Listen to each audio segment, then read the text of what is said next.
অস্ট্রেলিয়ার কুইন্সল্যান্ডের senator Pauline হ্যানসনকে সংসদে বোরকা পরে আসার কারণে ১ সপ্তাহের জন্য বরখাস্ত করা হয়েছে।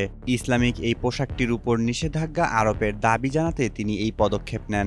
অভিবাসন বিরোধী ওয়ান নেশন পার্টির এই সিনেটর যখন জনসম্মুখে পুরো মুখ ঢেকে রাখা পোশাক নিষিদ্ধ করার বিল উত্থাপনে বাধা পান, তখনই তিনি বোরখা পরে চেম্বারে প্রবেশ করে প্রতিবাদ জানান, যার মধ্যে মুসলিম গ্রিনের সিনেটর মেহরিন ফারুকি ছিলেন। স্পষ্ট বর্ণবাদ বলে তীব্র নিন্দা করেন এবং পরে তাকে আনুষ্ঠানিকভাবে তিরস্কার করা হয়। সিনেটে সরকারি দলের নেতা পেনি ওং এর আনা ৫৫ বনাম ৫ ভোটে হ্যানসনের আচরণকে ধর্মের ভিত্তিতে মানুষকে হেয় করার উদ্দেশ্যে করা হয়েছে বলে উল্লেখ করে তাকে বরখাস্ত করা হয়।